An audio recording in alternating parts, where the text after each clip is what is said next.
our scientists in the whole of Europe. So we have got, you don't have to go to many places. You can come to us for many solutions, hopefully. So that way we are concentrated. We have got links with European organizations. We've got a very important project looking at zinc deficiency in rice. We have got funding from the Bill and Melinda Gates Foundation looking at sanitation problems. So we work with international organizations as well to provide solutions which are of international concern in addition to more local or European or British types of challenges that we have. We work closely with large organizations as Unilever. We have got strategic business partnership, linkages with them that will help us to look at how we can manage soil and provide a solution, in a very cohesive manner. So coming to that's about the Cranfield as a structure: resource management, environmental management for business, and environmental policy and risk. And also for the resources, you've got environmental engineering, land reclamation restoration, which is the masters that I run, and also on waste and resource management. So these are the different portfolios of master's courses that we have. And we also have got Agrifood master's courses on food sustainability, food chain systems, and bioinformatics. So these are the suite of master's courses that we offer. Okay? What's special about our master's course is that it's only 1 year, which means it is challenging, but it's not impossible, because we have been producing master students for many, many years. So if they can do it, I'm sure the rest of us can do it as well. But it is challenging. It is very demanding. But we have structured our program in such a way that it's achievable. So how we organize the master's courses, we have got 8 modules, which runs from October till February. And then we've got a group project, which runs from February till May, and an individual thesis project that runs from May till September. Okay? Our 8 modules, each module lasts only 2 weeks, of which only the first week is contact time with the lecturer, with teaching, with laboratory or fieldwork, etc. And the second week is time for your assignment. The reason why we have only 2 weeks is, if you remember in the first slide, I said that Cranfield University also provides training for industry as short courses. So by having a 2-week module, people from industry can also register and attend a particular module, and they can use that module as a short course for their professional development. Okay? So they may not be interested in the masters, they might be only interested in attending 3 modules of the 8. So they will attend any 3 that they choose, and then they will get a certificate, but they won't get a master's. But if you want a master's, then you will attend all the 8, do the group project and the thesis. So in this way, we maintain our close link with industry. We provide a unique opportunity for our students, and we believe it's a very integrated approach. And these delegates from industry, they're usually more mature. They provide a wealth of information themselves, and becomes a good blended approach for more younger students who come straight from first degree. And that interaction, together with the lecturers, provides a very enriching environment in the classroom. Okay? So it's not only traditional teaching like, I teach, you listen, kind. That happens as well. We also have got presentation from students, we've got group discussions, we've got laboratory work, we've got field work. So it's quite a packed week. The students are normally exhausted by then, but then, we try and make them work hard, and so far it has been successful. Okay? And one thing very unique as well, that our thesis, following the group project, we've got, the modules, you've got the group project. The group project is also another unique selling point for the master's course, is because in this group project, if you're a master's student from, let's say, land reclamation restoration, in the group project, you'll be working also with a student from a master's in waste management, or a student who is doing a master's in environmental engineering. So the group project provides an opportunity, let's say, 2 or 3 students from each master's course to work together to provide an integrated approach linked with an industry on a piece of project that lasts 12 weeks. So a group project is about usually minimum 4 students, maximum 8. So if let's say there are 8 students, you might have 3 from one master's course, 2 from another 3 from another. Okay? So you provide an integrated approach, because not one person has a solution for any particular problem in the environment. We need each other. So why not learn from start? So we provide a real life situation within the context of a master's course for the students. And the experience that they get from learning or integrating or interacting with in the group project is very different from the modules, because the modules are more traditional, as in classroom style. The group project is very integrated. You need to be able to talk to your friend, and we are all very different, and they all come from different backgrounds, different cultures, so we need to be learned to be respectful and learn and agree and disagree and, you know, debate, and that provides a very enriching environment for the students. So that's also another unique selling point. And finally, we've got the thesis, which is back to individual projects. So you do a small project in the summer with a supervisor, and that's just you, supervisor, and then the potential funder if there is. And then we encourage our students to submit their thesis by paper. So they don't have to publish it, but they've got to present it in the form of paper, and the supervisor's response is to help the student to publish it. So I think these are the selling points. And of course, you obviously require the English language requirements, which I'll come to later. And also we provide such languages,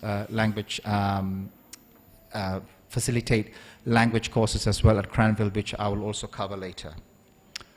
Now the PhD is obviously different. It can range from 3 to 4 years. So I've divided into 2 sections. The section on the left-hand side is the kind of the procedure for before the application, and the one after is during the application. So if you've got obviously the requirement is for a potential candidate to write a proposal, not very long, 1 to 2 pages, submit it to the university. The university will find the right supervisor. The supervisor will obviously assess the quality of the proposal, will assess the English level, because the proposal allows us to test how good your English is. The proposal allows us to know what equipments, what facilities you need, so that we can provide those facilities for you.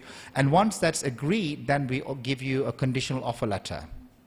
And what happens, you can then use the conditional offer letter to apply for funding from your government, from international organizations, and then upon getting the funding, you come to Cranfield for the course. So once you are in Cranfield, then we go to the second part of the slide in yellow. So we have got a very rigorous monitoring system. We have got 2 supervisors per student, and we've got 1 subject advisor.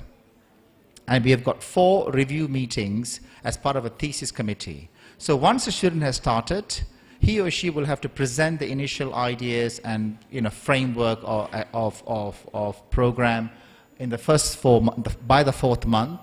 And then between 9 to 12 months is another official meeting, 24 months, and then 6 months before submission. So these are the key monitoring points. Of course, the student will meet the supervisor much more frequently, but the committee will only meet these 4 times. And in this way, you know, we are able to monitor the progress of the student. The submission of the thesis for a PhD, we still have the traditional way, or also submission by paper, and the submission by paper is getting more support from the university. We also have got something known as a doctoral community network, because we provide training and specialist events and seminars for students, so that's also something important. And the Cranfield Doctoral Training Network for Environment Agri-Food Lead, which is the one that I'm in charge of, trying to provide this training for students so that they, you know, learn all the skills they need during the PhD. So in terms of professional support for English languages, these are some examples of professional English for academic purposes offered at Cranfield. So we have got a summer program and a winter program. So it shows that, you know, if your level of English is a bit lower, you will need a longer period of course. If your level of English is higher, then you need a lower, you know, fewer weeks. So you can range from 20 weeks to 5 weeks. And these are just some example of dates. So these are, again, services that we provide at Cranfield. So in terms of funding opportunity, Cranfield University is one of the universities listed under LPDP. So hopefully this will facilitate you to come to us, get the admissions letter, and then use that to get funding from LPDP. We also have got funding from international organizations such as the Chevening Scholarship, etc., and many other opportunities there are for international students. So, you know, these are the avenues that you can use to get funding. So that's about Cranfield, about our master's course, and about, you know, kind of the general admissions and funding. So the next part of my talk is going to talk about my own work that I do. So as I said, I'm a soil chemist. My area of expertise, research interest is on soil fertility, looking at nutrient use efficiency from application of organic amendments, improving resource efficiency, focusing on nitrogen, phosphorus. I've also got an interest on heavy metal transport, on fate and behavior in soil. So this is my slide of a simplified version of the challenges that's faced by agricultural soils. So if you've got two sides of the coin, if you start in the middle, let's say, if towards the bottom you've got high crop productivity, which is needed because of increasing population to provide food, and then if you've got more food needed, you need to obviously provide, you need to use more chemical fertilizers to produce more crop production. So that's side of the coin. Of course, just chemical fertilizers alone doesn't guarantee high crop productivity, because you've got other challenges like pest and disease and, you know, climate and, you know, many others. But if all other challenges are kept optimum, then, you know, you can assume that, you know, a high chemical fertilizer use can provide high crop productivity. But this side of the coin, what the high crop productivity does is actually exerts a pressure on the soil. The soil organic matter, the resources that it holds, is being drawn by the crops as it's growing, which means that its potential to retain nutrient is reduced, which means you need more chemical fertilizers to supply the loss of potential to retain the nutrients. The work that I do is trying to tackle this side of the coin by using organic amendments, minimizing the reduction in soil organic matter, increasing the retention to use chemical, to retain nutrients, so that the use of chemical fertilizers can be minimized. We can't live without them, but it can be minimized. So this side of the coin is what my research is trying to work to push it harder, because the other side of the coin is something we can't compromise, because we know population is increasing globally and we know food demand is increasing globally, and there's nothing we can do to change that, but we need to make the soil or the ecosystem work harder, but also in a more sustainable way, not in a destructive way. Okay? Is everybody following me so far? Yeah, is that clear? Okay. Now, one of the work that I do is on sustainable phosphorus management. You might be aware of this, that 78% of world phosphate mine fertilizers is located in one country called Morocco. And the rest are distributed in China, in North America, and in some other countries. In the whole of Europe, we have got one phosphate mine in Finland. And phosphorus is a key nutrient needed by crops. It's one of the major NPK, you know, major macronutrients needed, and it's something that the crops need, and you can't replace it with something else. The crop needs it, otherwise it will not operate, you know, it will die. So one of the things that I do is trying to find out how we can find alternative uses of phosphorus so that we don't rely only on mined phosphorus, so that we can improve the resource efficiency. So in the two sides of the coin that I talked to you about in the first slide, I'm trying to tackle this side of the coin in terms of resource efficiency. So with that focus, I worked on a project funded by the European Union to look at pelletization of biosolids as a source of phosphorus that you can turn into a pellet and then use that in agriculture. And this project was quite successful, and we carried out field trials such as this in our university farm. This is just a grass trial. We also did trials with other crops like wheat and oilseed rape and other major combinable crops. And this was the information, data that we published in Agronomy for Sustainable Development that shows, if you compare the two bars of the different colors, you would see that they're not very different statistically, showing that the organomineral fertilizers, which is indicated in yellow, which is the fertilizer derived from sludge, which has been added with some mineral fertilizers like nitrogen and potash, but not phosphorus, hence the name organomineral. With the conventional fertilizer, there was no statistical difference. So the phosphorus supply coming from the sludge was as good as the chemical fertilizer. So this is one example where it shows, this was field crops. These are field trials done after 3 years. So these are real field data, not pot experiment or modeled information. So it shows that how we can use alternative resources to improve efficiency. So we also use this information to provide a phosphate acceptance map, which I'll explain quickly, where we used various sources of information to look how we can target usable land bank to receive fertilizers. So in this way, this phosphate acceptance map is something that we produce to, as a portal that we can use to provide or target land that's suitable to receive fertilizers. So in this case, it shows an example of a map where land is suitable to receive these fertilizers in one scenario compared to another. So then farmers can use that to manage their fertilization regime. Okay? So we have also got new methods to analyze fertilizers or nutrients, where we have got a method which is based on a paper strip, and we take the color that is developed using a photograph from a mobile phone, and then the color we determine using a software to get a correlation between the chemical, the conventional method and the paper method, and then we're also trying to develop an app. So farmers can use this app to determine the nutrient concentrations in their field. So this is how the strip looks like with different color gradients for two particular parameters, in this case ammonium and nitrate. And then we also tried this in a project in Malta where we were comparing how good this method is for animal slurry, groundwater, etc. So it obviously, the graphs in the bottom shows the correlation between the two methods. It doesn't work in all situations, but it works in some. And in the situation that it works, then we can get better use of this material, which otherwise is not fully utilized.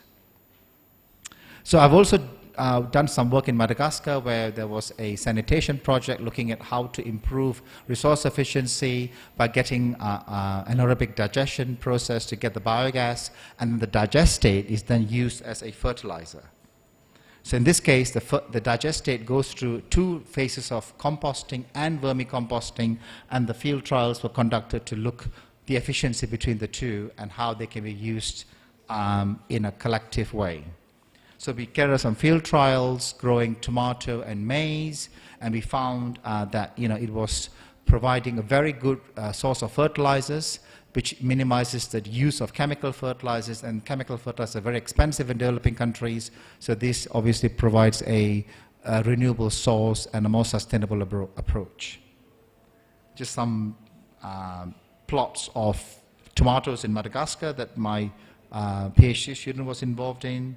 And then in this project, we're trying to obviously find out what's the nutrient content, look at what's the optimum growth rate, look at potential for certification, and also tackling the perception issue and trying to use this approach not only in Madagascar but also in other parts of sub-Saharan Africa to see where the impact can be enhanced in that particular continent. So I've also done some work on biochar where we have used this material, and that's something that I'm going to be working closely with Sony later in August when it comes to Cranfield, in a collaboration with me. We have, biochar is this carbon stable material produced under reduced or low oxygen. So in this EU project, we have, tackled different aspects of biochar use, from field experiments to control experiments, and also looking at the life cycle approach, economics, and also, the characterization or analysis of this material. So we have had we've got a map that we have produced to look at locations of different field trials that, scientists can use that to engage and interact with each other. And then following on, I've also got a project in Malaysia under the Newton, which is also another project that's funded my trip to Indonesia. So the one in Malaysia was looking at how to look at sensor technology to look at resource efficiency from palm oil waste. So the one more specific to Malaysia is called the Newton Unku Oma. So it's a 5-year program funded by the British government. Similarly, you've got something similar here in Indonesia, which I'll talk to in a minute. There are many types of Newton projects. The one that I got is called the Institutional Link, but there are also other options that I would encourage you to apply, and the funding for the Newton Indonesia is open at the moment with a deadline of June. So in this project in Malaysia, it was a 1-year project linking University Malaya, Cranfield University, and also a small and medium-scale enterprise in Malaysia known as Rapid Genesis that was providing the sensor technology. So we were trying to look at nutrient availability from this material, where the material comes from, how is it going to be applied, where, and how to bring it together as a resource. So it was looking at a very integrated approach. So, we wanted to know how much of this material are present, what is the nutrient content in it, where to apply it in terms of suitable land that is suitable to receive this material, and actually how to actually measure it. So in this case, we're trying to close the loop. This just shows an example for the material flow analysis. All the arrows show the potential losses of carbon or as nitrogen. So we obviously want to minimize this loss. There will be some carbon loss in the respiration process because this is a composting process of the palm oil residue. So there will be CO2, but we can try and minimize possibly the nitrogen loss. The sensor was developed, or some of it was developed to measure the nutrients, and also we were trying to see how we can look at the C/N ratios to look at the efficiency. So currently there are lots of waste products coming from palm oil, which also I assume you're also familiar with. The residue part of it is a lot, and the product part of it is smaller, and the aim of the work was to flip it, to make the residue much smaller and the product higher. And we know that the waste materials are coming or increasing in coming years, and the circle on the right-hand side shows a tool that we have developed to show the black dot in the middle is the mill, and the areas with the different color codings and number indicates the suitability of the land. So 1 is the one which is least suitable, and 4 is the one which is most suitable, shows an indication of where the mill is located in relation to the land suitability. So it provides a tool for farmers to use such information to know where best to apply their residue. Okay, so we wanted to use this because 1/3 of plantation costs in palm oil sector is on chemical fertilizers. If you can use the residues, then we can improve the resource efficiency. We can improve the soil fertility. Trying to provide more resilience in the sector. So that's what we were trying to tackle. So coming to Indonesia, which is obviously very relevant to you, the project that I'm here for is in collaboration with Cranfield University, Hasanuddin University in Makassar, Mars Chocolate, and also the Indonesian Coffee and Cocoa Research Institute. So I'm here this week for a field sampling event with my master's student, and we were trying to look at how we can use locally sourced agricultural residue to tackle the challenges in managing or tackling organic matter levels in cocoa plantations, and also possible metal challenges and also pest control.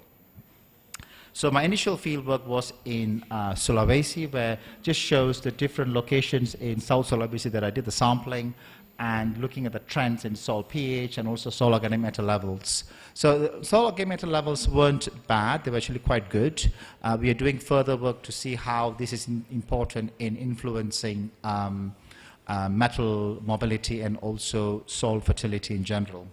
But the reason why I came to Jember is to look at trends of organic matter levels under long term. So one of the objectives is to look at the characterization of the trends in soil organic matter levels looking at what are the influence of these organic amendments to influence the mobility of metals in some cases, and also look at the modeling of the buildup of organic matter. So the graph shows, for example, the trial sites at ICRI, which has been going on since 1990. We are doing field sampling at different time zones from 1990 to 2003 to look at how the organic matter level profile is. So off those lines, I don't know what the trend is. So the aim of the work is to try to evaluate that trend.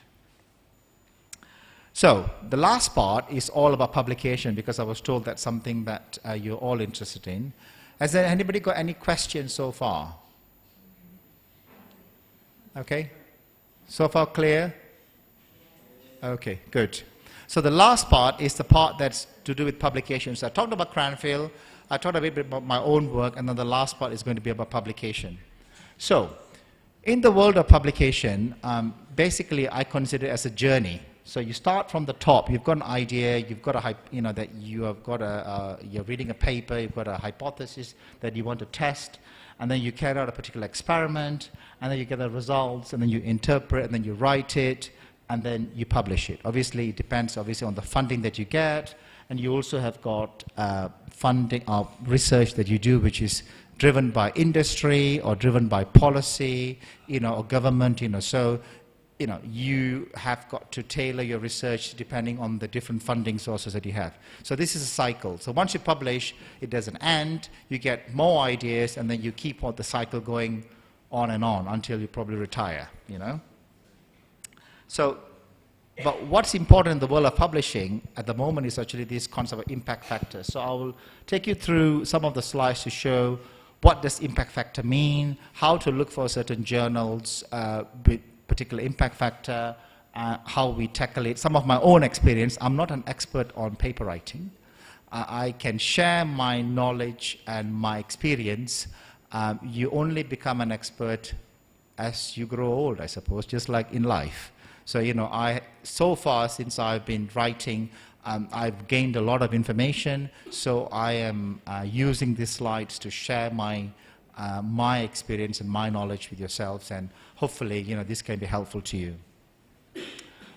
So the journal impact factor is defined as the number of citations in a current year compared to how much has been published in the last 2 years. So this number that you have for each journal called impact factor is basically to show how good that journal is.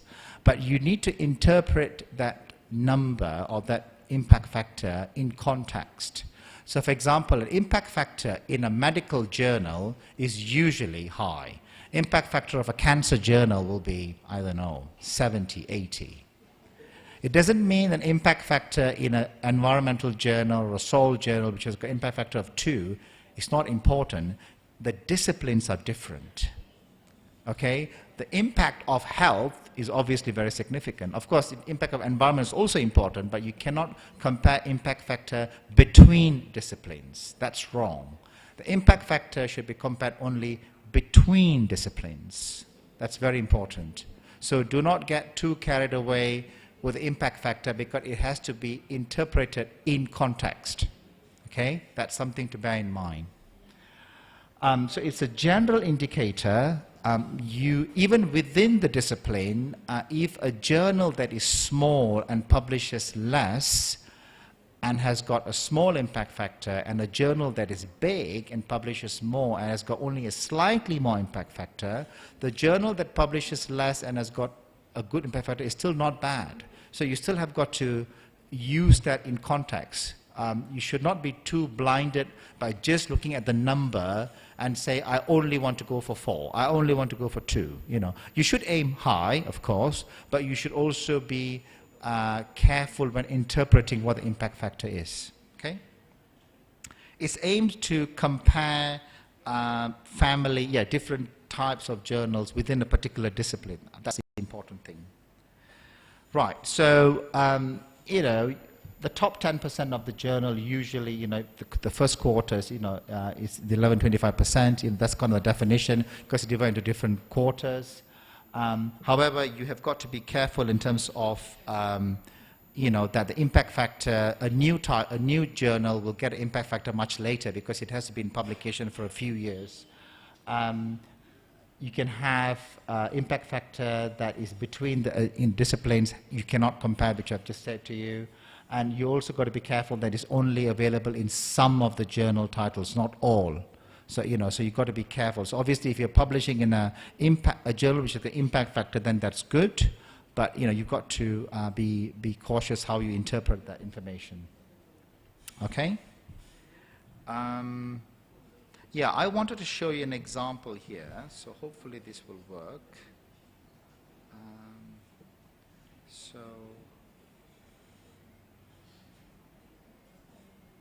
I wanted to show you.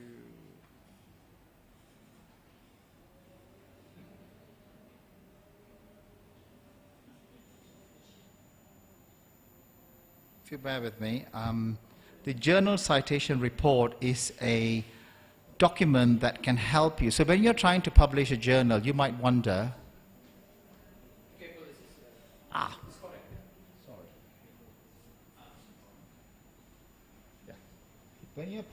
When you are trying to identify, where do I publish, you might be finding, where do I start? So the journal citation report is a good place to start because it provides a list of all the journals in your discipline, okay, and with the information.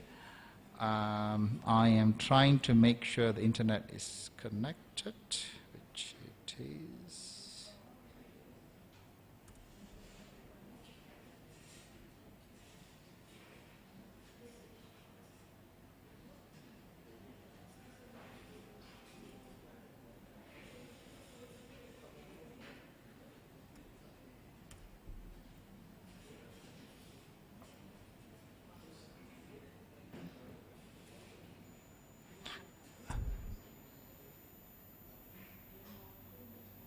I think it's Friday, even Google is feeling a bit sleepy. It's taking its time. Now it's woken up. Well done. Okay. So, the journal citation report, if this works, I hope it doesn't let me down. If not, I've got a plan B, don't worry. Okay. Right, I will. It'll take a bit longer, but I will hopefully make it to work.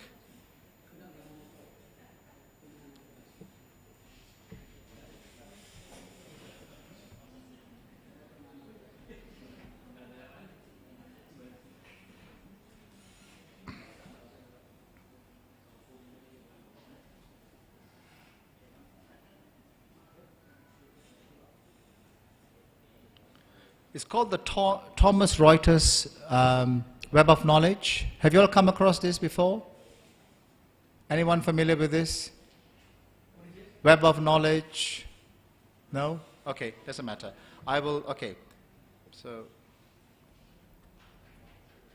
this is a live demonstration. It seems to be working so far, so.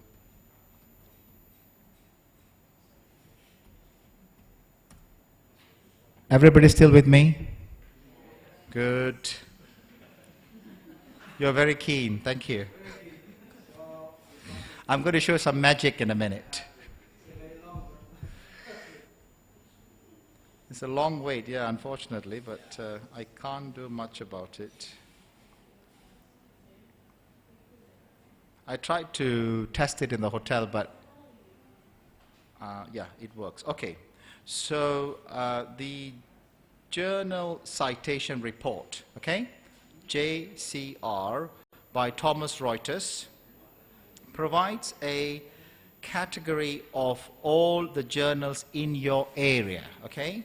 So I am going to choose one example, and then I will ask you to suggest any example that you like, a discipline. So I'm going to be obviously very biased and choose the discipline that I'm close to. So I'm going to choose I'm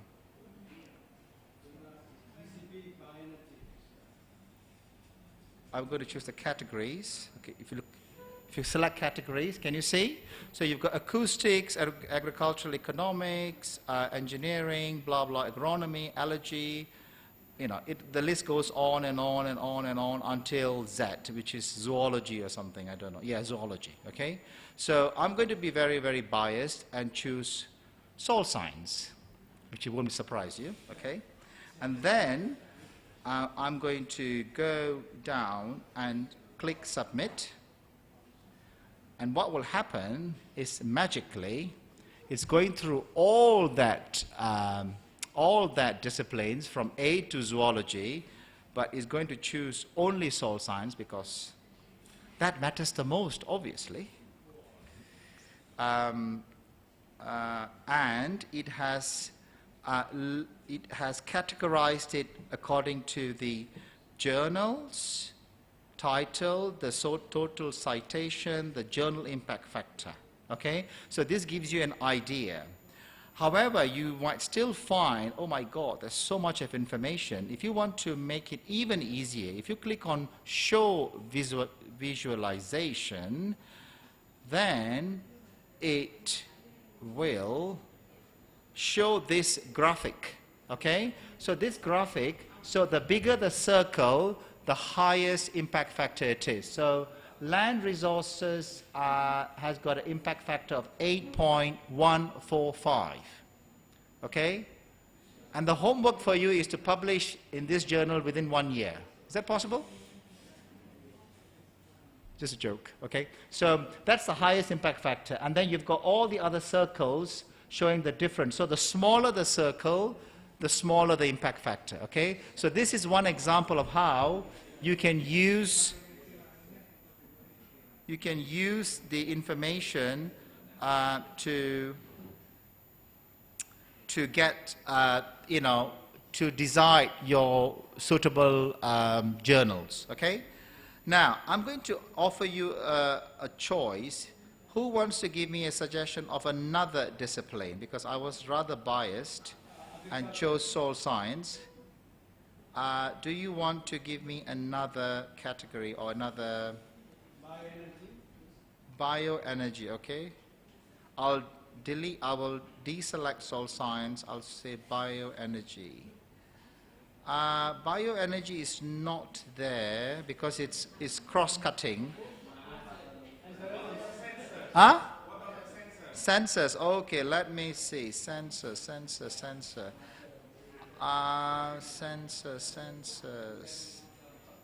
Sensor pun tak ada. Minta maaf. I think because sensor is a tool. You know what I mean? You need to think of a discipline. So agronomy, physics, chemistry, biology, plant physiology, or stuff. Because sensor is a tool. You need to think of discipline, really. That's why it's according to discipline. That's why bioenergy is a discipline to some extent, but because it's cross-cutting, I think they have not, it's hidden. So any other, maybe shall I choose agronomy? Would that be okay, agronomy? Everybody okay? Okay, agronomy, okay. So agronomy is, there's agriculture, okay, let's choose, if you choose agronomy, and then I go down, and then I select submit, then magically, I do magic as you would have realized, this one appears. So what happens is that in the center, global change biology, it's the largest impact factor of 6.151. Okay? Okay? Yeah, so that's the highest. So that's very good. And then you've got crop science, 1.55. You've got rice, 3.417. You've got wheat science, 1.993. Post-harvest through 2.6, and blah, blah, blah. Yeah? Many. Yeah? Sorry? Global change biology. Global change. This one. Global biology is 6.151. But it's 3 years ago, 3.75. When? 2014. Ah, okay, so it's gone up. Yeah, that's good. That's good. Okay, so that's just an example of a demonstration of how you can use this information. Okay, so coming back to my slide, so that's the demonstration I wanted to show, and so the H.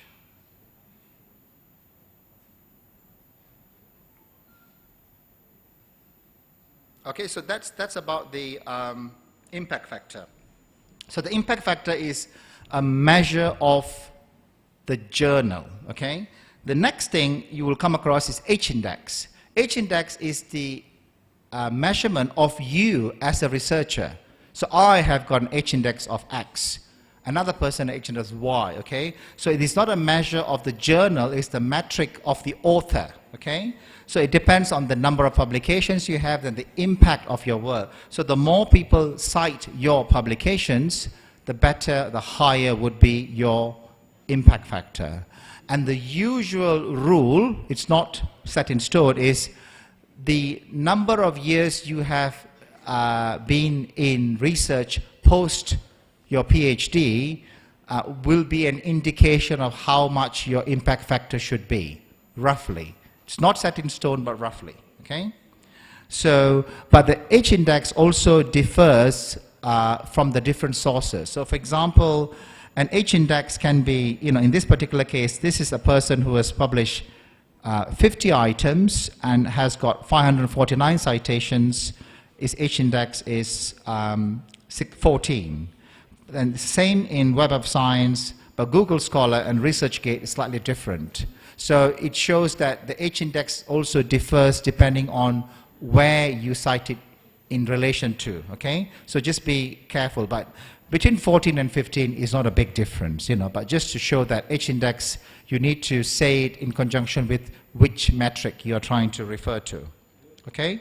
So one of the things that you want to do is trying to increase the citation. So the higher the citations, then the higher your index, your H-index. So you can make your articles open access, you can tweet or blog if there's something you do, you can publish in high impact factor journals, which we show. You write a review paper. A review paper is very important or very powerful way to increase your impact factor if people keep on citing it. You can share your research through ResearchGate. Anybody has heard of ResearchGate here? Yeah, you're familiar with that? Okay, that's good. You can set up your ORCID link, so when you upload your papers on your publication websites, you've got ORCID. You can talk about research in conferences, you can use references, you can publish in journals which are appropriate for your particular audience. You can, in the keywords that you assign when you submit your manuscript is very critical, because your keywords that are inaccurate, which means when people are searching for journals, then they might miss your article. So, you know, again, that's important. And something new, well, not so new, but newish, is graphical abstracts, okay? Which I will mention, I'll show one example here. So this is an example of a graphical abstract. So if technology works, I should be able to, okay. Okay, it's working, well done. So, do you know when you write, you submit a paper, you write an abstract, right? 300 words, 400 words, 250 words, depending. That's all text. Something new in the world of publication, or relatively new, is something known as graphical abstract. So you write, you draw a picture about your research. So the graphical abstract summarizes your 10 pages or your 8 pages in a graphical way that is visualized, easily visualized, and that creates a huge impact. And the Environmental Science and Technology is an excellent journal for, as an example, that promotes that. Currently, the use of graphical abstract is optional. But what I would encourage you is, even if it's optional, do it. Because every extra effort that you put to make your work citable, readable, usable by the scientific community, the higher would be the impact factor or your H-index of yourself, which is only going to be beneficial for you and also for the wider community in terms of science. So this is one way where you can increase your H-index, okay? And this is getting popular, but it's not compulsory yet. Now, going back to my presentation, bear with me. Yeah, the other way is to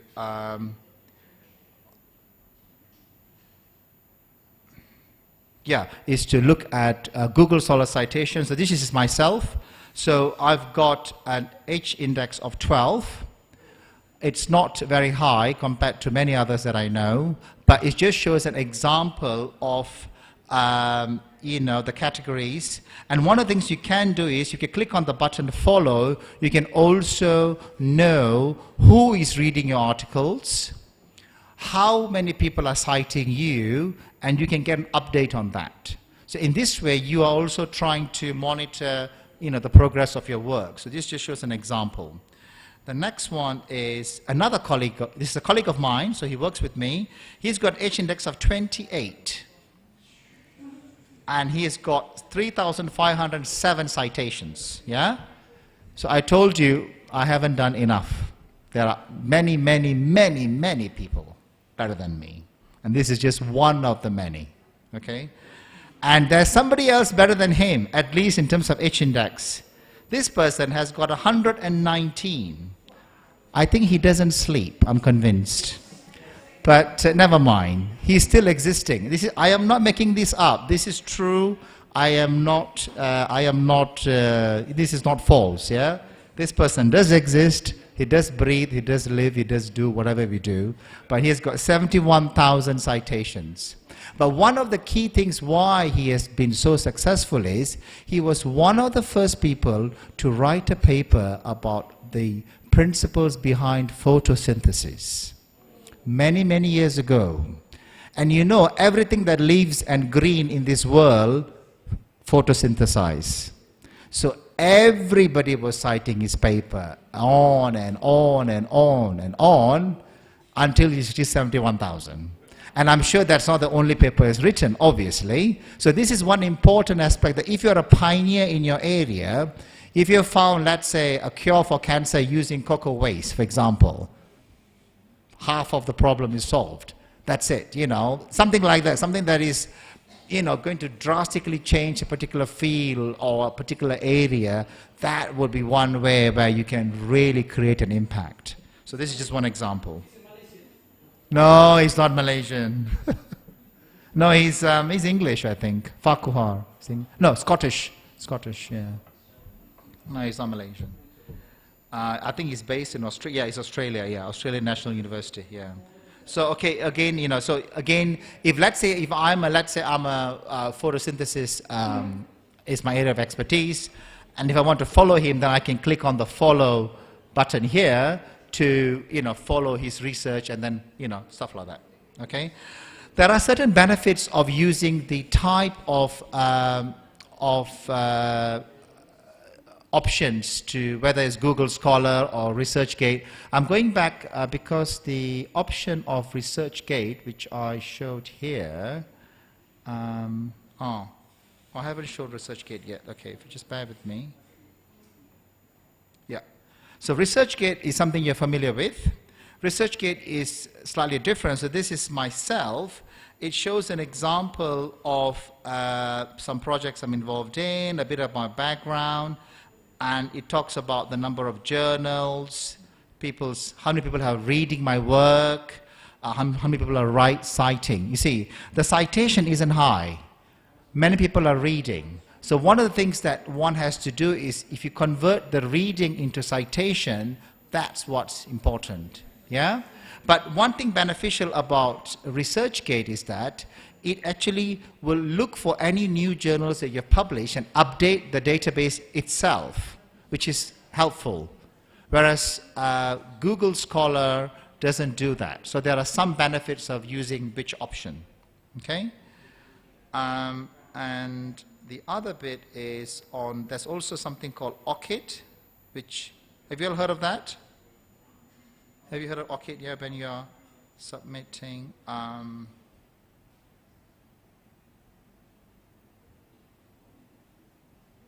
glad technology is working. So this is OCID. So this is another source of database for your record. And here you can see, it gives you the number of articles. You can see here it's only 31, whereas ResearchGate it says 51. Because ResearchGate also looks for some of maybe my conferences. Although I try not to put a lot of them, I only put published papers. But it's good in updating itself, ResearchGate. Whereas OCID doesn't update. So there's a difference of 20 articles between ResearchGate and OCID just for myself, because ResearchGate updates, whereas OCID, you have to update it yourself. So in that way, ResearchGate does the job for you, which is why it's beneficial. But ResearchGate also allows you to share data. So every entry that you put into ResearchGate is an entry, whether it's data, whether it's papers from conference, whether it's paper by manuscript. It does not distinguish. So when you see ResearchGate has got 51 or 70, it doesn't mean they've got 70 papers. They've got 70 entries. So there's a difference there, okay? So for example, as my case here, there's 51 research items. It doesn't say publications, but you need to go to contributions. If you click on contributions, and then it gives you the background. So it says, the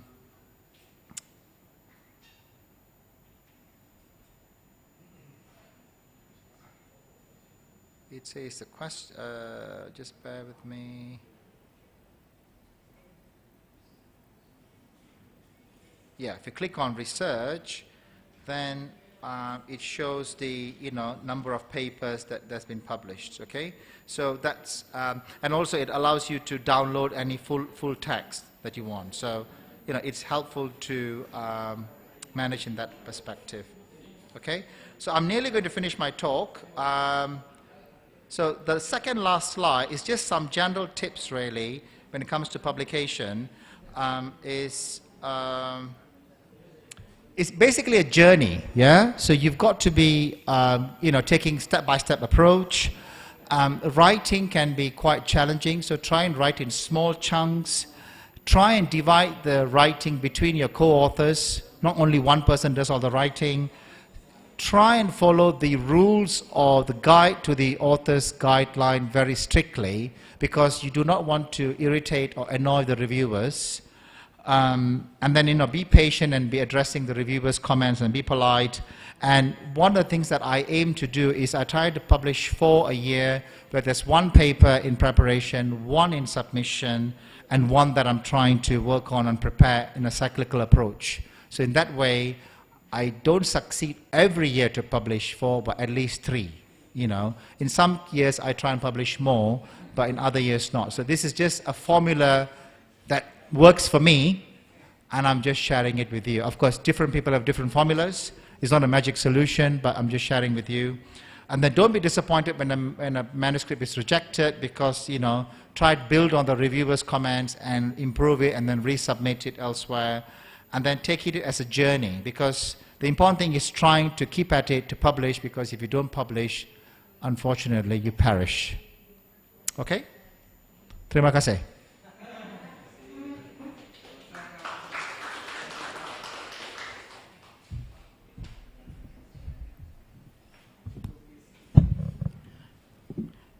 Thank you, Dr. Ruben.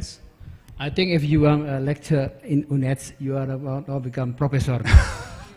Because you have produced 4 papers in a year. Our is 4 years in 1 paper. I think it's the same number, but the same different times. Oke, Bapak Ibu sekalian, kami silakan bertanya kepada Bapak Ruben yang jauh-jauh dari London, hampir 16 jam, 16 hours ya, you fly.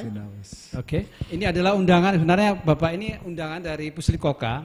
Ini saya hijack, saya ajak ke sini.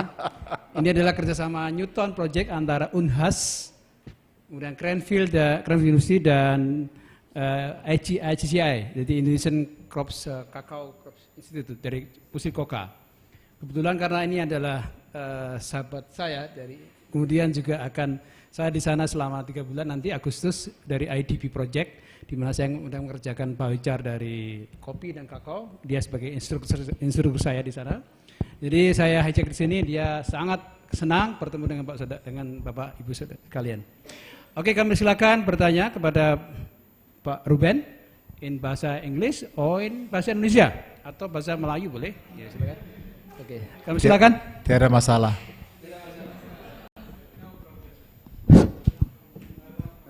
Bu Susi yang pertama. Ya,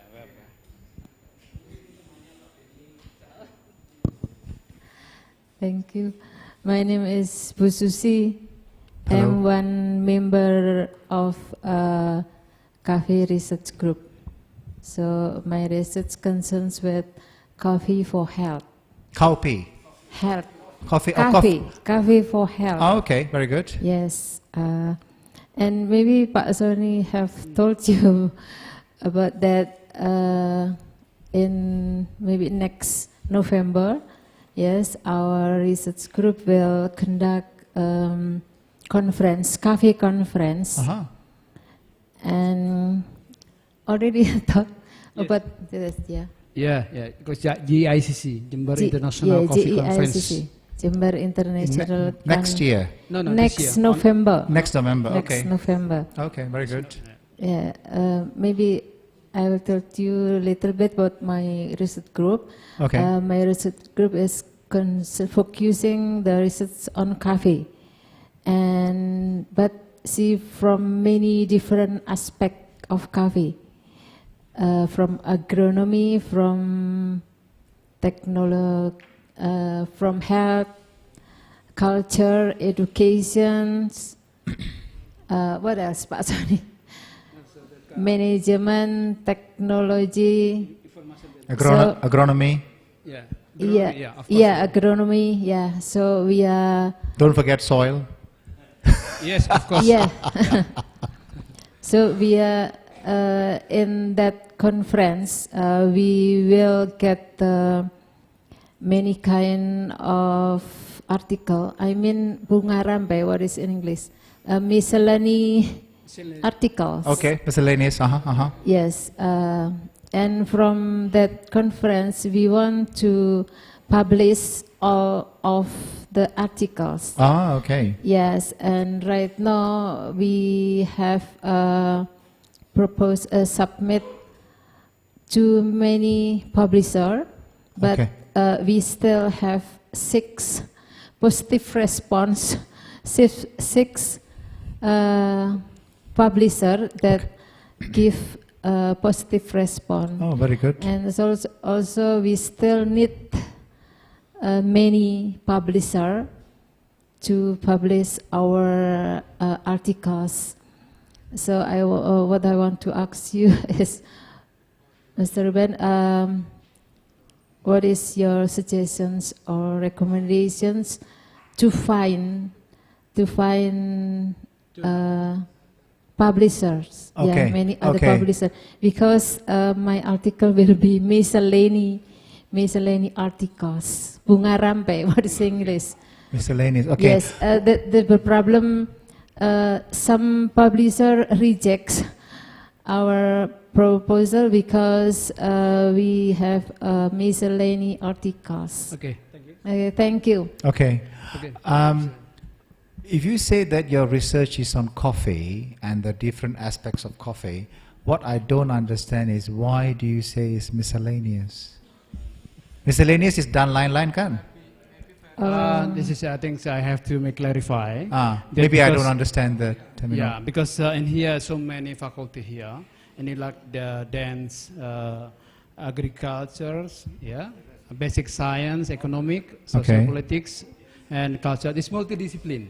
Okay. Maybe not quite right, Mr. but multidisciplinary. Yeah, Okay. Sorry. Okay. Maybe the strategy is you are trying to put everything into one bowl. I think if you were to categorize your papers into disciplines and then go to discipline-specific journals, publishers, sorry, then that might be a solution. But for you, is it very important to have all the disciplines in one publication?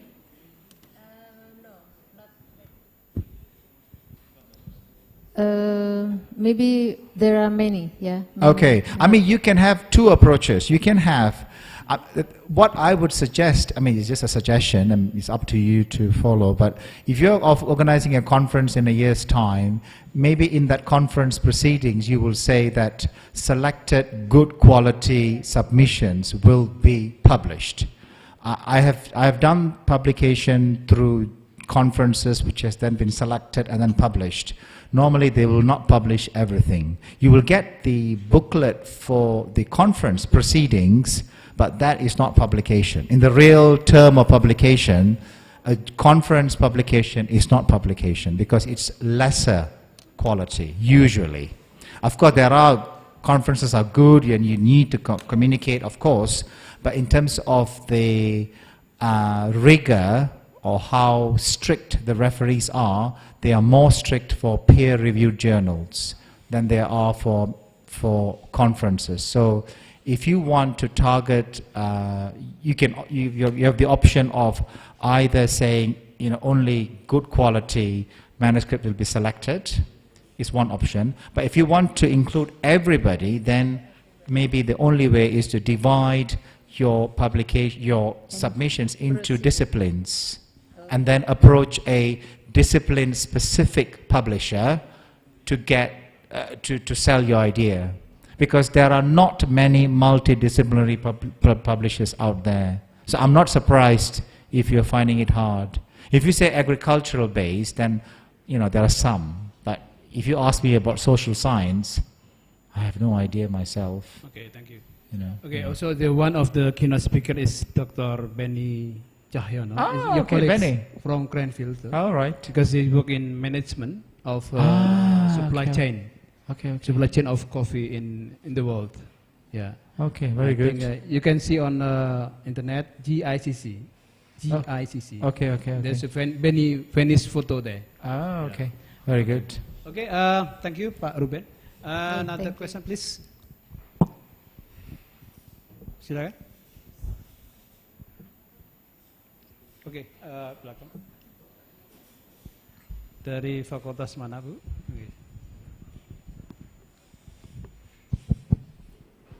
Thank you. I'm Dewi Rohma from Public Health Faculty. Okay, hello. Okay, hello, Mr. I want to ask some question about our research. So I have a research with our team that focus in green tobacco sickness symptoms in tobacco farmer. And the output of our research, one of them is published in international journal, include in index corpus and have a high impact factors. Maybe you can give us the suggestion about how we can publish to this journal, because the output of our research is the model, like a prototype, how to prevention from tobacco farmer in the risk of green tobacco sickness.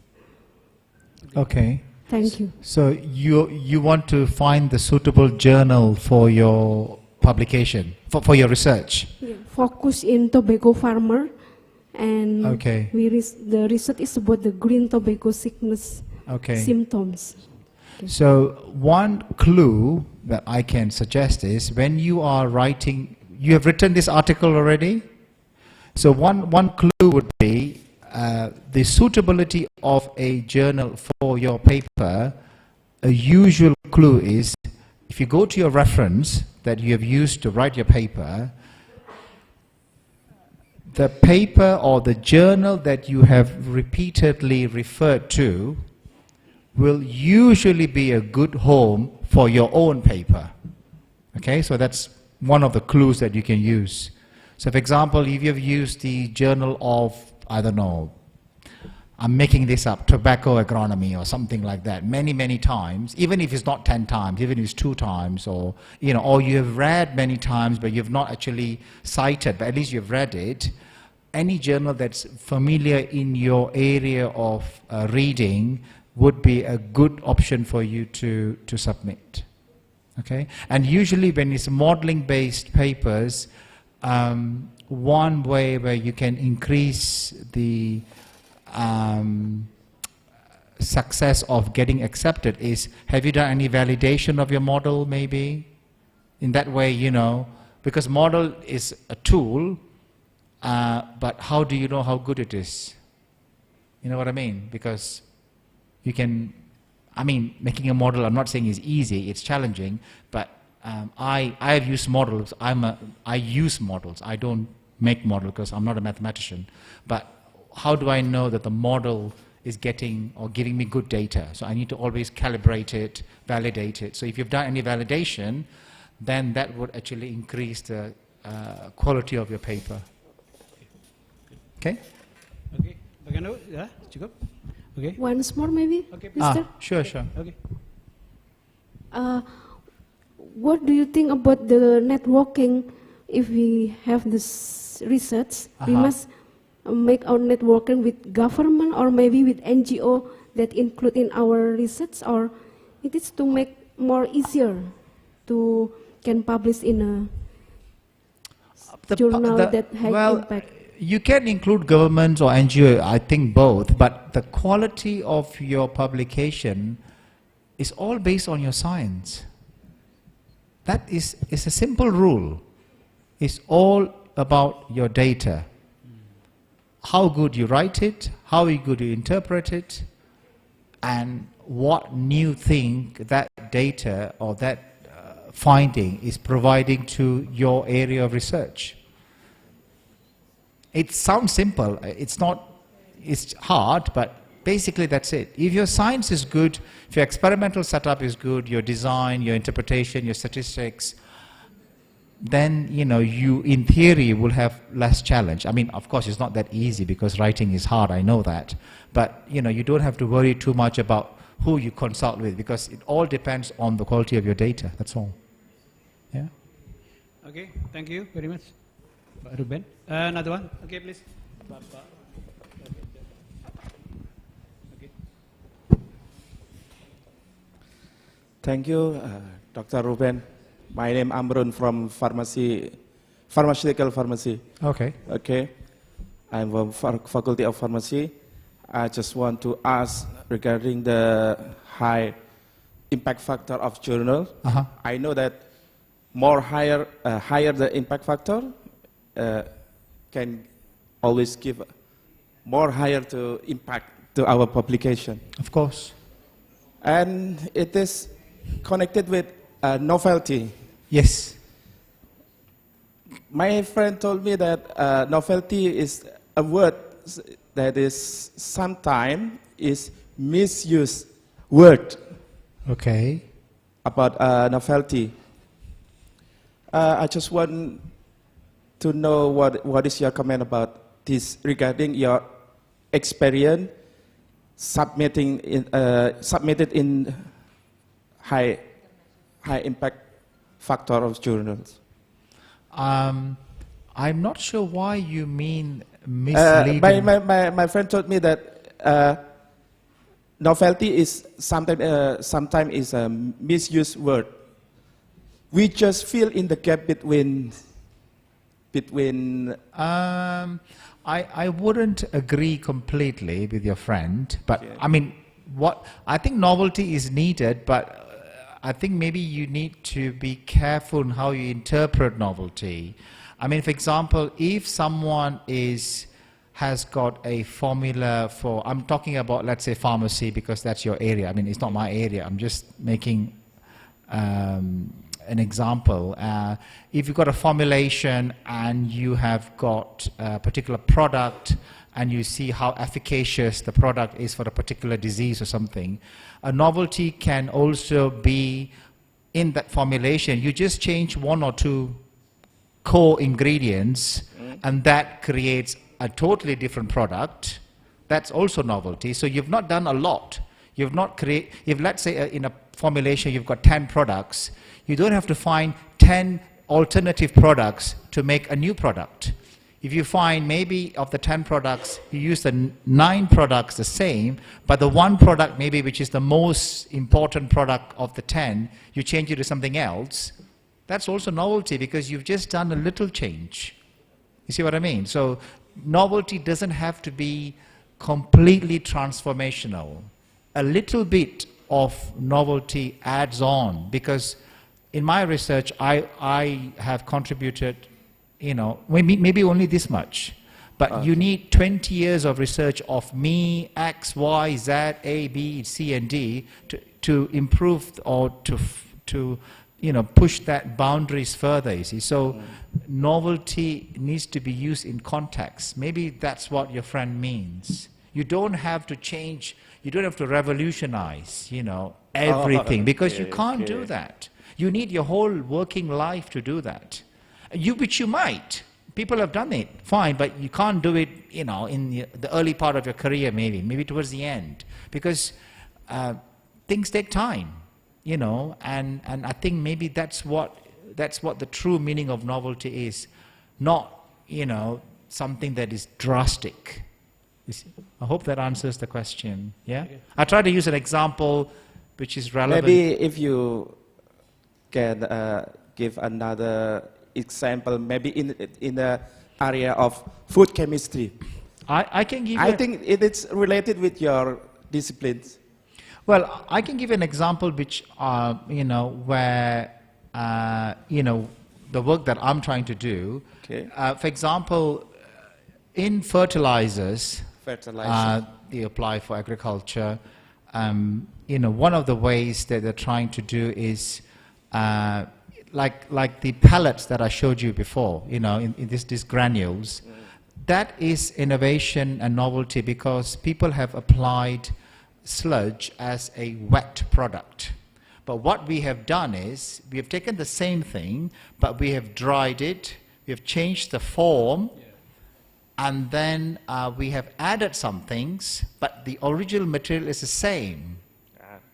But what we have done different is the physical change. But why the physical change is important is then the farmers can store it. So when the product is dry, we can store it. When you have a product that's wet, you can't store it. So we have provided some innovation, but if you really think of it, it's like not a big change, really. If we just change the form. But it was not easy to do that change, to be honest, because it took us the whole research project, you see, and we still didn't achieve everything, because one of the challenges we had is in that drying process, we had to use a lot of energy to dry it. Unlike Indonesia or Malaysia, which is blessed with sunshine, England is very wet. So, you know, we needed to use lots of energy, and energy is expensive.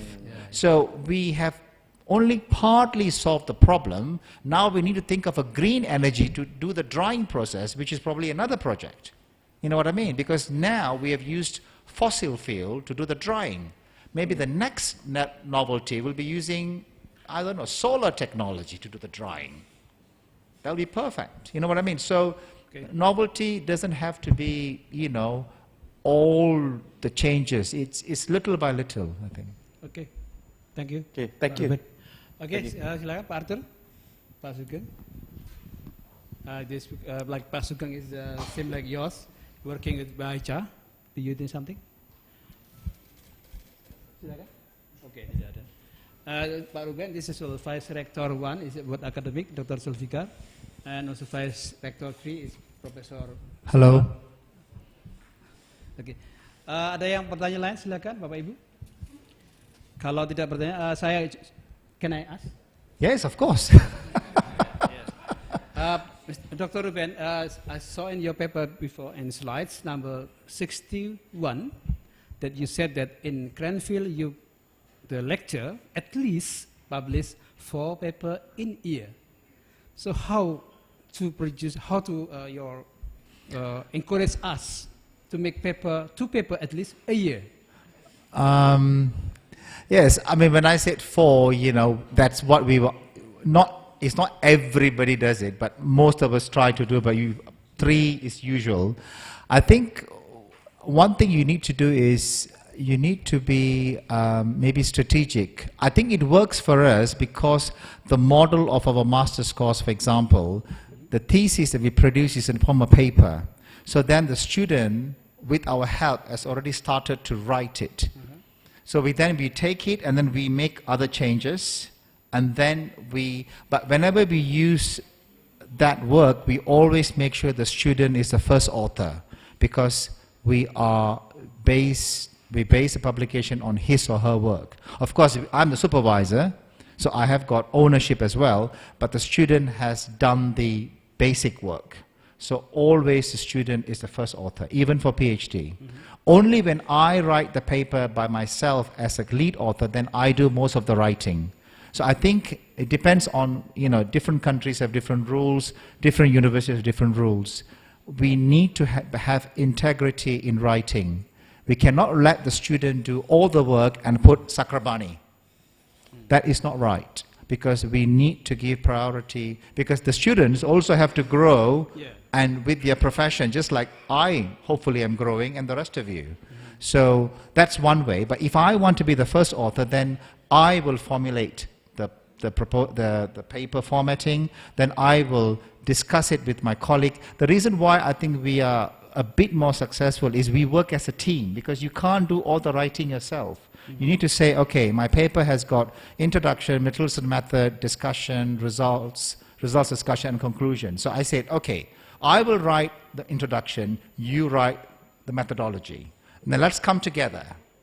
And then we will coordinate, and then we look at the data. So not one person does everything. That makes it really hard. So that's one strategy. The second strategy is we use the student to do the groundwork, and then we build on it. Okay?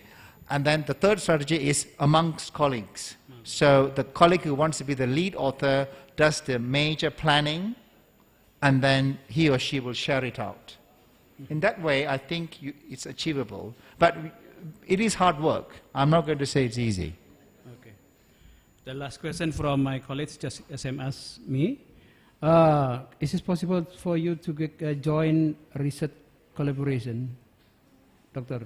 With Jember? Yeah. Yes, certainly. Depending on in my area, definitely, or even in areas that my colleagues, I'm sure they will be able to help. Yeah, definitely. Okay, thank you very much. Good. Okay. Okay. Pak Sultan, barangkali ada pertanyaan, barangkali ada satu hal. Monggo.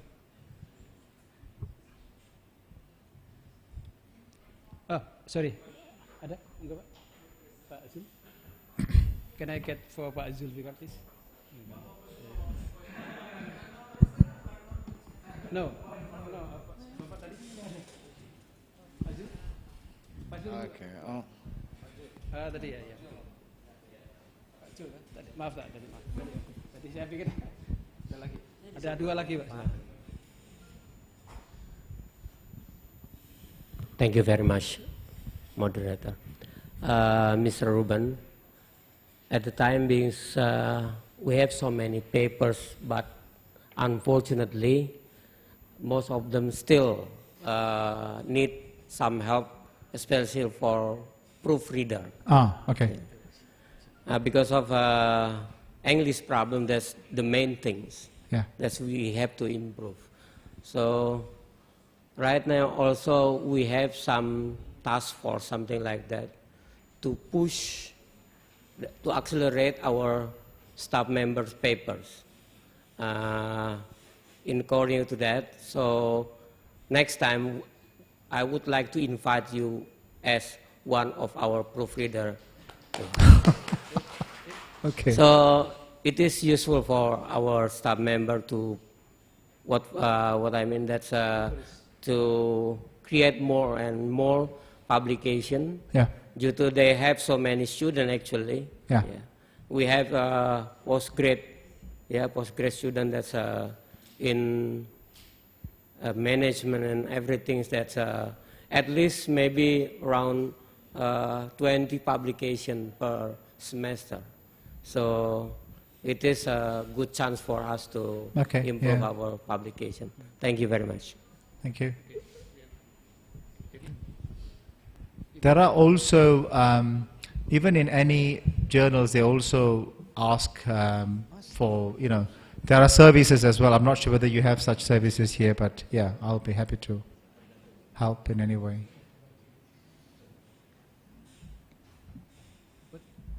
Any other questions? Okay. There's one more question, I think. Yeah. Pak Jayus, please. Mr. Dr. Jayus. Okay, thank you. I just would like to have your words regarding on collaboration between University of Jember and Cranfield University, Uh-huh. especially for research, not only research, maybe student exchange and Uh-huh. other things. Is that possible? Yes, I was telling this to the rector today that even like for PhDs, we would like obviously for you to come the whole of the 3 years, but we realize that it's not possible in all the situation because of the expense. But you can also come for short periods of time, like what Pak is coming for 3 months, but he's coming as a postdoctoral, researcher. But even if you've got a PhD student and you have some of the facilities that I showed you, the focus is for having short-term visits. So if you can afford, 6 months, but the important thing is you need to plan it very well so that, within the 6 months, the job is done, the papers, returned and submitted, very strict timetable and planning. I think it's possible, yes. We do receive short-term visits by researchers all over the world. We welcome that because it's good for us as also for you, hopefully, because it shows that our impact is not only England or Europe, it's worldwide. Yes, yeah, I mean, the lab doesn't distinguish between a student or a postdoc or anyone, It doesn't matter. As long we have the facility and we have the expertise, then it's okay. Yeah. Because Dr. Arthur is in soil science. Okay. They seem like yours. Okay. Yeah, I think yeah. Good, because maybe it will also be interesting if postdocs are coming because they are a bit more experienced than PhD students, then maybe they can even try and contribute maybe if there are any projects that we are working on to increase their experience. And we also can learn from you because, I'm beginning to do more work in the tropical soils, etc. But a lot of my training has been on temperate soils. So there's many aspects of tropical soil that even I don't know enough. And I want to learn from you.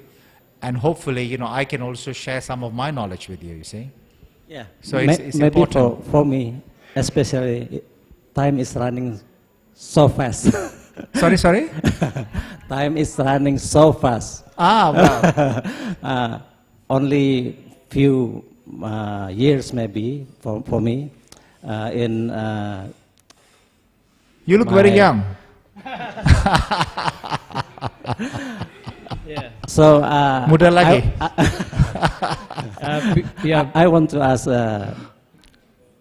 about the scholarship maybe. And I don't want to make this long. If I can get the information very soon, then I will try to approve. Okay. I will leave you my card behind, then you can. Thank you very much. Get in touch. Okay, so, Dr. Arthur before is in Y College. Y College. Y College okay. in Eastern London. London, yeah. Very good. Okay, silakan Pak. Yes, my name is Taufik from Faculty of Economic and Business. According your presentations, I heard only about the agriculture and soil science. How about the possibility to get such as like exchange students or short course or PhD for management or business science? Is it possible? Yes, the School of Management at Cranfield is the second best in UK and I think 5th best or top 10 anyway in the world. So they receive lots of exchanges from, it's not my area of expertise, which is why I didn't talk a lot, but I did mention in one of the slides about School of Management. So the same rule applies. I think for exchange and all, it's not a problem. Okay. I mean, if you can write to me first if you want, and if I can't help you, at least I'll find somebody who can help you. Because I'm not, my expertise is not on management. So there is one Indonesian doctor here. There is the head of management school. Is Dr. Benny Cahyono. Benny can help. Yeah, Benny Cahyono is Indonesian. Is Balinese and Surabaya. He can speak. He will come here on November for us as a keynote speaker on JICC. Okay. This is come from Surabaya and near Tambak Sari. I think you can contact him. Okay. At the moment, he's become a lecturer in ETS Surabaya and Petra. I think we can talk about this. I think we very welcome for you if you want to postdoc there. Thank you for information. Okay, thank you. Nanti please. Ada yang lain? Monggo silakan. Ini kesempatan baik karena nih Bapak ini jauh sekali dari sini. Maybe bahasa Indonesia karena Bapak ini juga bisa cakap bahasa Melayu. Okay. Silakan. Ada pertanyaan? Sudah cukup? Barangkali. Okay. Dr. Ruben, thanks very much for your all information. No problem. And your clue how to come good writing in Scopus and high index factor. I hope all Indonesian University of Jember can get benefit from here, from Dr. Ruben's class today. I hope that Dr. Ruben not coming today, but in the future you will become as a lecturer in some in soil science or in other class, and we hope our correlation is a long time. And in the future, you come here many times because you are already past the the bridge of the river of Dadung, and you have already tried to called food of Jember like singkong or leaf singkong and another and terong and tempe too. I hope you and your family from Madrid also will come here. Okay, from sure. And hope you will good success in career and become professor soon as possible. Hopefully. Terima kasih Bapak Ibu sekalian atas partisipasinya. Mari kita aplaus pada Dr. Ruben Sakrabani. Thank you. Saya kembalikan ke MC. Terima kasih.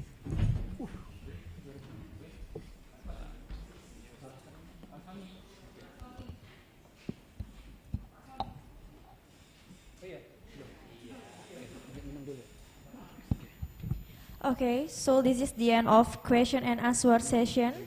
Thanks to Dr. Ruben Sakrabani and Mr. Sonisis Budi Harsono, and also thanks to the audience that had participated actively.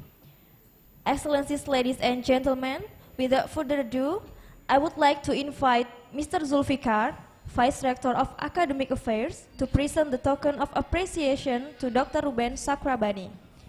Please come forward to Mr. Zulfikar and Dr. Ruben Sakrabani.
Ibu, foto session barangkali bersama-sama. Mudah-mudahan Pak Ruben bisa kesini lagi, bisa membimbing kita agar bisa cepat banyak jurnalnya.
So finally we got to the last agenda, that is closing.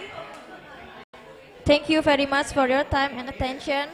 Wassalamualaikum warahmatullahi wabarakatuh.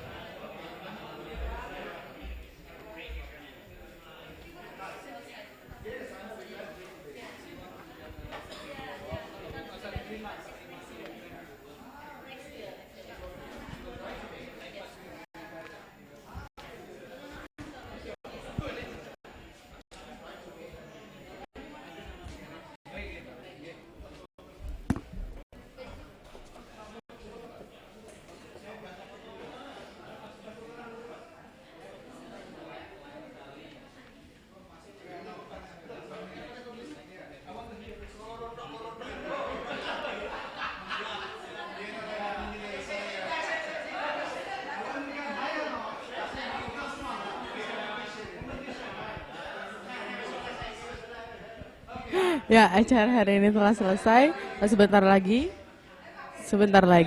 kita akan interview dengan Dr. Ruben Sakrabani. Jadi tunggu saja.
Sekarang?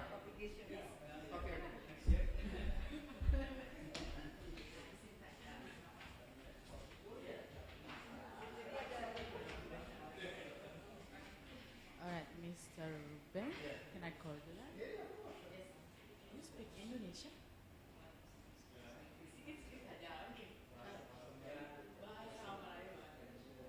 Yeah, try. I don't understand. Let me know the first. What main reason you come here?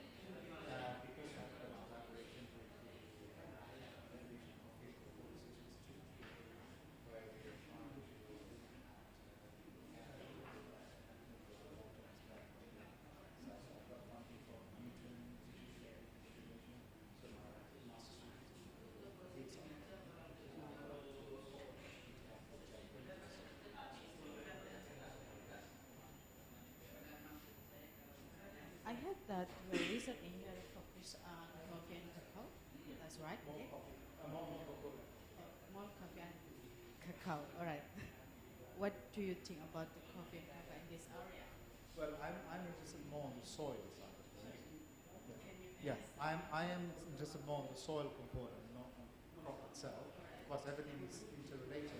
but we are trying to look at how we can get mental levels of changing with the cocoa plantations, because at the moment the levels are not so high, and we want to use residues from cocoa pods, rice husks, and also maybe other parts of food, which are palm oil,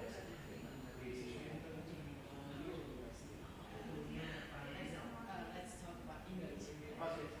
Gimana kesannya berada di sini, gimana kesannya berada di Universitas Jember, expectation.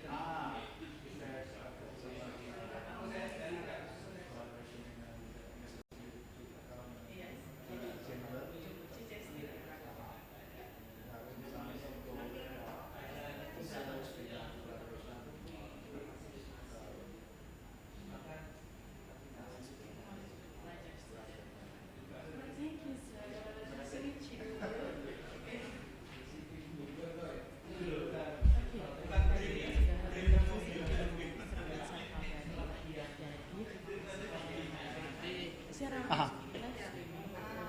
According to Pak Sony, actually we already between Cranfield and UNEJ already have a MOU. Sebab bila Pak Sony dulu ada sudah ada MOU kan? Yeah. But of course it's old, maybe it's kena already, renew. yes, Yeah, we need to have a plan. Lepasnya tak ada acara apa-apa lagi kan? Habis saja kan? Is it possible to make a Skype call here? I need to call somebody through Skype. Boleh sini boleh panggil. Bukan saya ada Skype, ada internet. Boleh kan? Okay, because I need to. I'll just go there. I need to sit down. Sebab saya ada satu call.